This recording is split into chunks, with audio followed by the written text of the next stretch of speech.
Pessoal, vamos começar aí a primeira aula da nossa monitoria.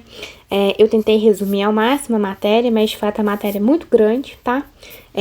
Eu vou enviar, eu já enviei o livro Tortora, que para essa primeira etapa é muito bom e acho que vale a pena vocês darem uma olhada, ok? Qualquer dúvida, vocês me mandem mensagem, tá bom? Eu peço desculpas pela qualidade do slide, acabou que eu fiz no PowerPoint, e aí quando eu transformei para PDF acabou perdendo um pouquinho a qualidade, tá? Mas vamos lá, vamos começar aí nossa aula. Por que a gente precisa entender microbiologia, tá? Na parte da medicina é para entender como que esses patógenos atuam no nosso corpo, o que eles vão fazer e como que eu posso desenvolver mecanismos, né, no caso terapias, medicamentos, para poder erradicar ou diminuir a presença desses patógenos, tá?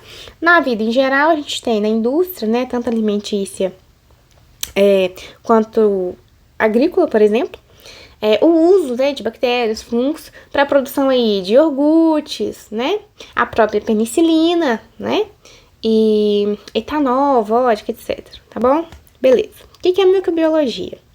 Micro significa pequeno, bio, vida, logo, ciência. Então, a ciência que estuda a vida pequena, né? Então, fungos, bactérias, vírus e demais.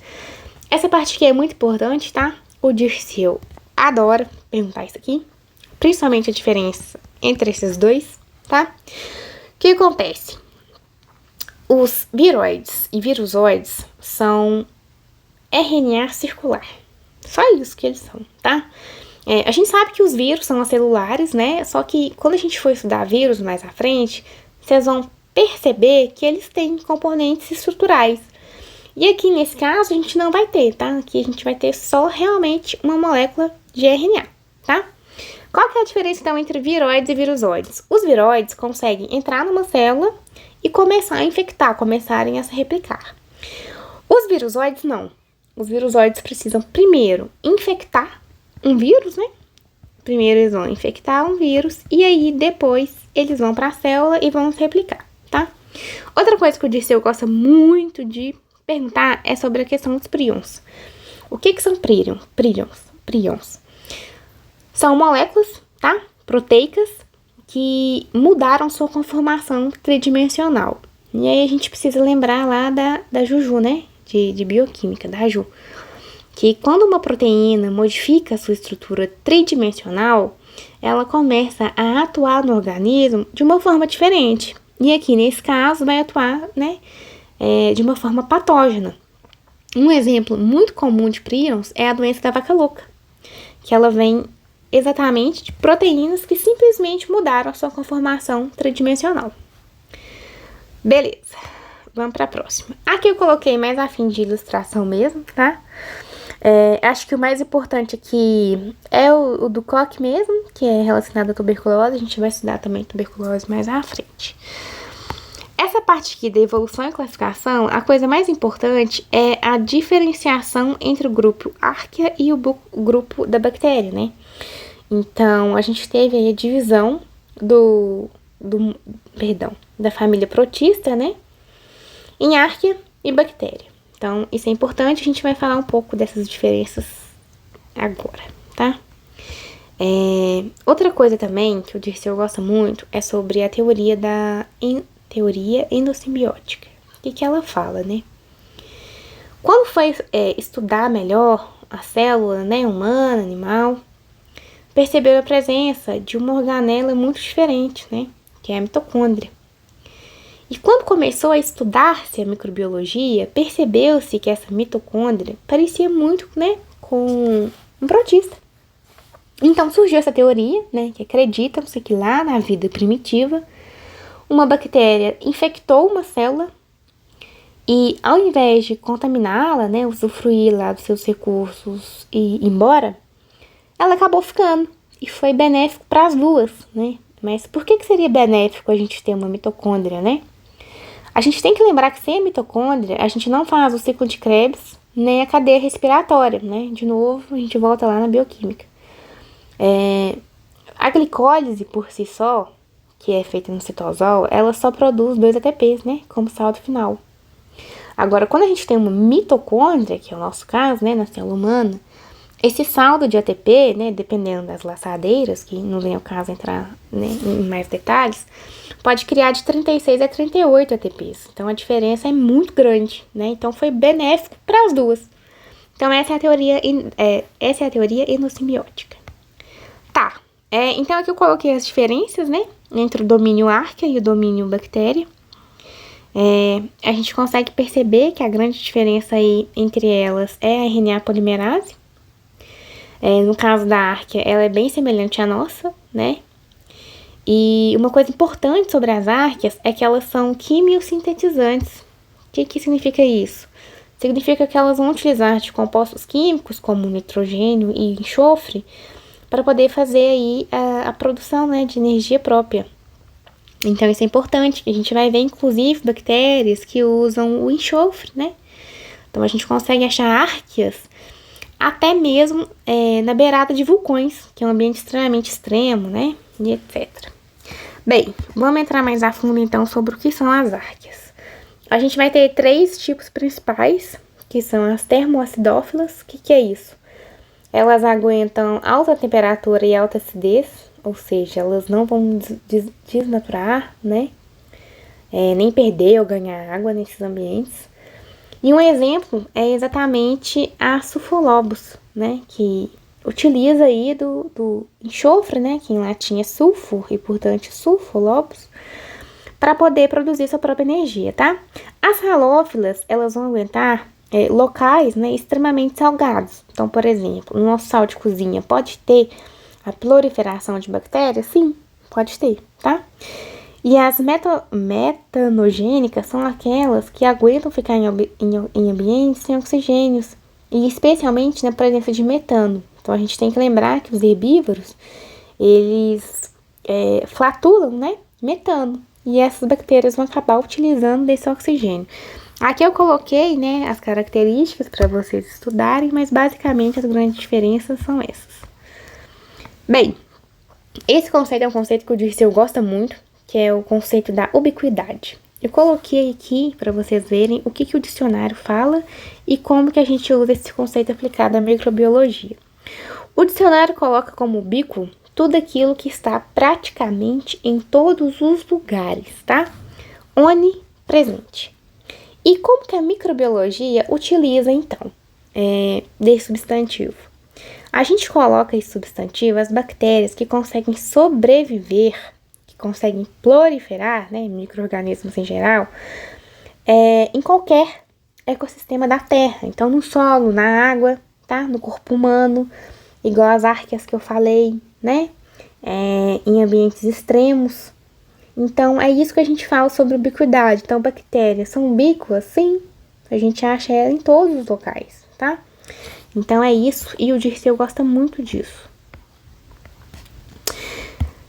E o que isso é importante, né? Como eu falei, já que a gente tem a presença desses micro-organismos em ambientes extremos, quando eu vou esterilizar alguma coisa, eu preciso que isso seja feito de uma forma muito eficiente. Então, a gente tem algumas bactérias, que são a Bacillus e Clostridium, né? Que a gente vai estudar mais na frente, que elas conseguem produzir esporos. E esses esporos conseguem sobreviver em ambientes extremos, né? Um grande exemplo disso é a Clostridium tetani, que consegue sobreviver em asfalto, né? Que é um ambiente de extremo atrito, temperatura, seco, né? Com pouca matéria orgânica. Inclusive, quando a gente tem um acidente, né, de moto, carro, enfim, mas principalmente de moto, onde que esse paciente rala no chão, a gente tem que perguntar se ele tomou a vacina de tétano, exatamente por causa desses esporos. Tá, e daí, né? O que isso nos importa aqui? Que eu vou precisar, então, de um mecanismo muito eficiente para eliminar essas bactérias, né, esses micro-organismos mais resistentes. E para isso eu vou utilizar de 3 parâmetros: o tempo, a temperatura e a pressão. Então, eu vou utilizar de temperaturas altíssimas, aqui um exemplo, e vou aumentar a minha pressão, né? E aí, dessa forma, eu consigo esterilizar melhor, mais eficiente, o que eu preciso que seja de fato muito estéril, como exemplo, o bisturi, tá bom? Beleza. Quorum sense, o que é isso? Isso é muito interessante. E aí, eu queria fazer uma analogia. Então, a gente vai imaginar que a bactéria é uma pessoa muito tímida, tá? Ela precisa conversar com alguém, ela não consegue. Só que aí, se chega 4 amigas dela, essa bactéria que é tímida percebe que as amigas chegaram e consegue conversar, consegue atuar em seu ambiente. O quorum sense é exatamente isso. As bactérias são muito tímidas, né? Entre várias aspas, isso é só uma analogia para vocês entenderem. E aí elas conseguem perceber a presença uma das outras. Tá, e daí, né? E daí, que através disso, quando a gente tiver uma população bacteriana grande o suficiente, aí sim elas começam a agir. Aí sim a gente tem a manifestação, por exemplo, dos sintomas, né? Em um paciente, tá? Então, é sobre isso. E através desse quorum sense que a gente também tem a formação do biofilme, tá bom? Bem, agora o que são zoonoses, né? Isso aí a gente já sabe, são doenças que passam entre animais e humanos.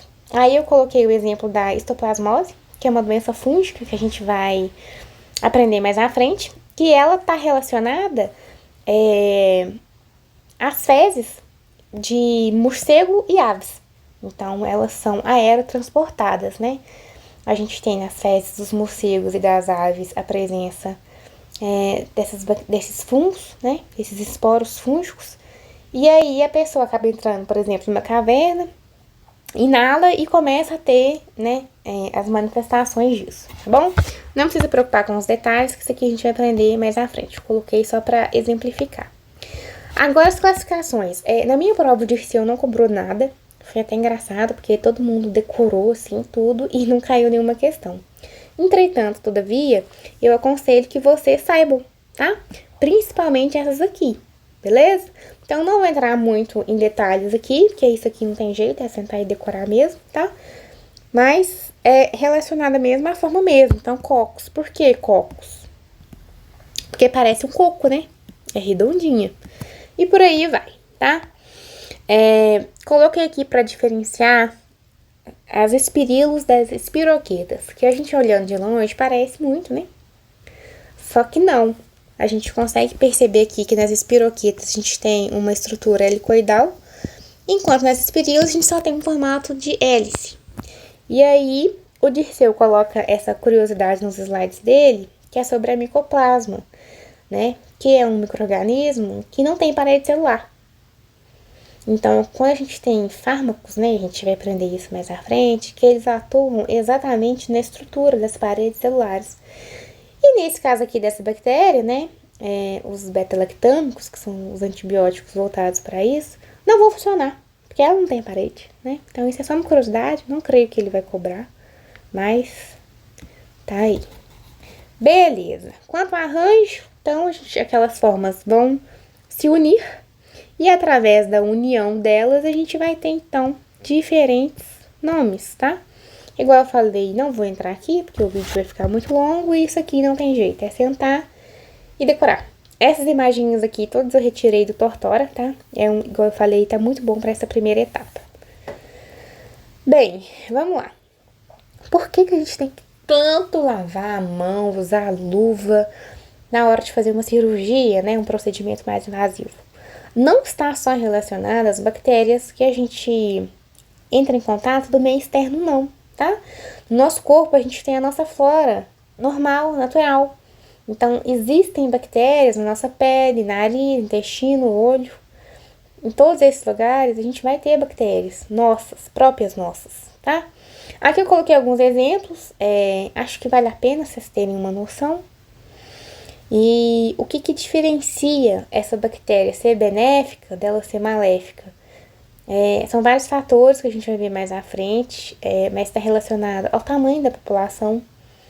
Então, lá na frente a gente vai ver que tem uma patologia que ela só se manifesta se a gente tiver um aumento muito expressivo dessa população, uma imunossupressão, se esse paciente está imunossuprimido. Então, são vários fatores, tá? Não vem ao caso. Só quero que vocês saibam isso, que a gente tem uma flora normal, natural, que ela pode ser benéfica, mas que ela também pode ser maléfica. Aqui a gente tem uma estrutura básica da célula bacteriana, tem que saber? Tem. Caiu, inclusive, na minha prova de monitoria, diferenciar as diferenças estruturais de uma célula fúngica, né, para uma protista.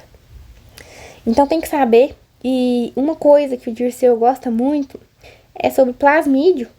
O que é o plasmídio?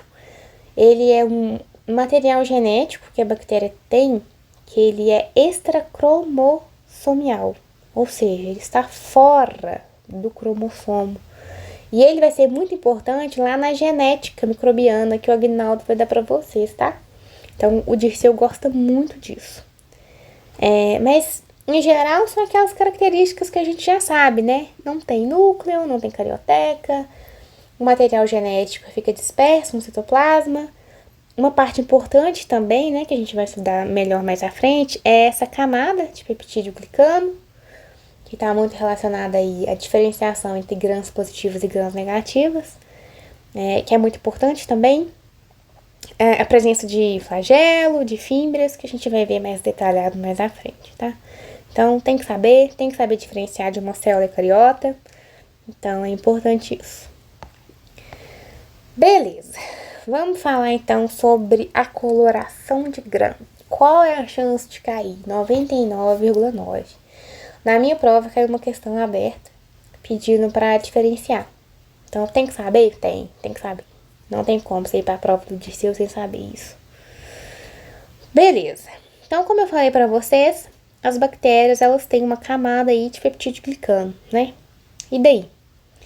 E daí que a gente vai ter dois grandes grupos que vai ter uma diferença muito grande entre elas. Quais são, né? Qual é essa diferença? Quero que vocês imaginem aí que a camada de peptídeo glicano é uma esponja. O que acontece quando eu tenho uma esponja muito espessa e eu mergulho ela num líquido? Vocês concordam que ela vai absorver muito mais líquido do que uma mais fina? Então, é por aí, tá? Que a gente vai pensar. Só que, além disso, aqui nas grãos negativas, aqui tá faltando mais uma parede, tá, gente? Essa imagem aqui tá errada. Além, né, dessa grande diferença de espessura, as grãos negativas vai ter, entre essas duas esponjas, uma camada aí que a gente chama de membrana externa e que a gente vai imaginar que é um plástico cheio de furinhos. Então, o que vai acontecer? Quando eu for adicionar o primeiro corante, que é o cristal violeta, essa daqui, a gram positiva, vai absorver demais. Então, vai chegar muito aqui na camada mais interna.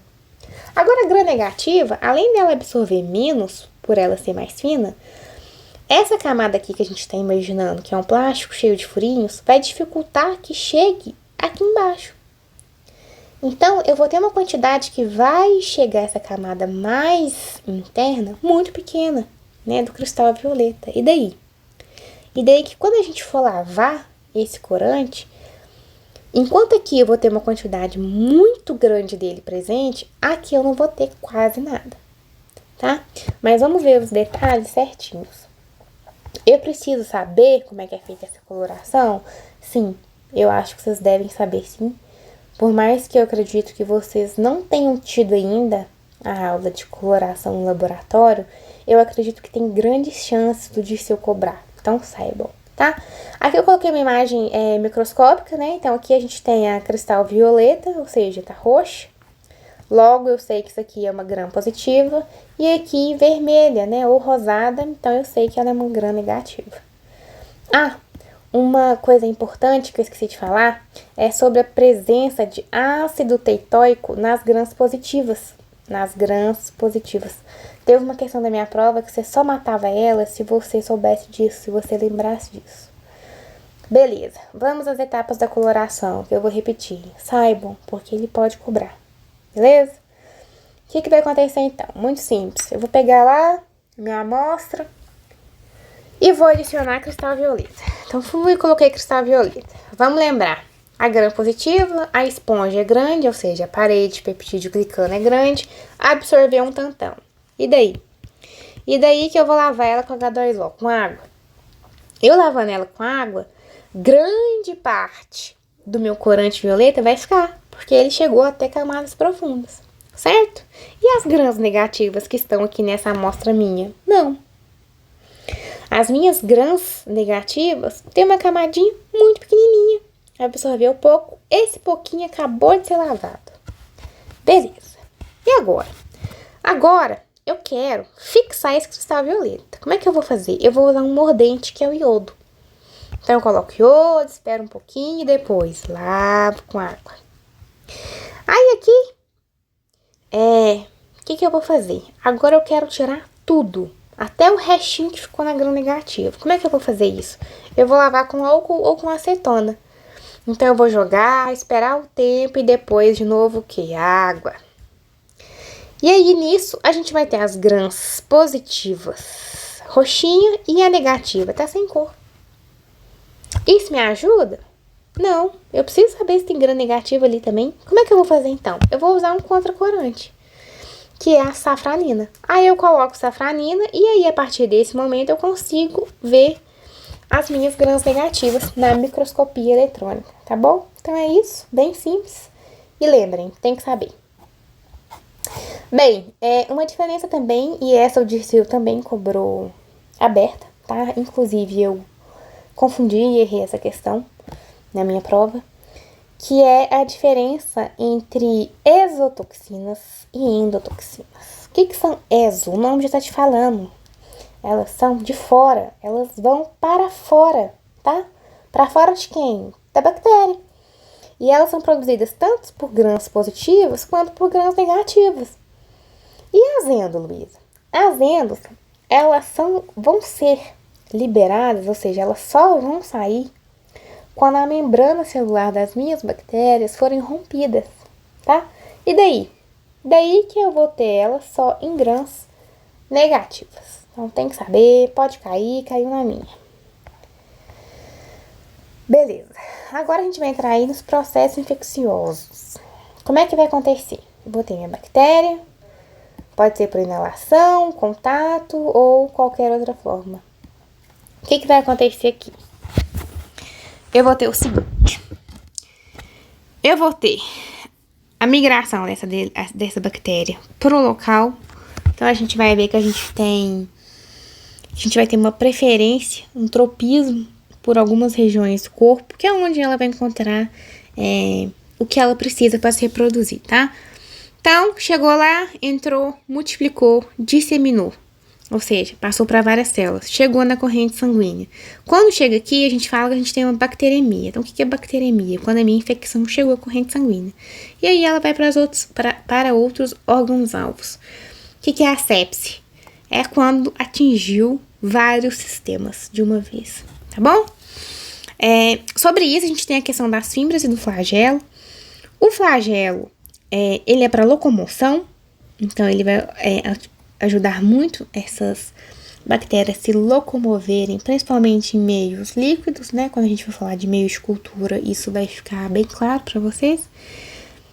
E as fímbrias, né? Então, as fímbrias, elas são aqui, que parece um cabelinho aqui, que elas vão ajudar na aderência da bactéria para sua célula-alvo, tá bom? Bem, agora a gente vai falar sobre crescimento bacteriano. Como essa aula já tá grandezinha, eu vou fazer outra, tá? Que aí fica mais fácil aí de vocês verem. Então, eu vou parar aqui.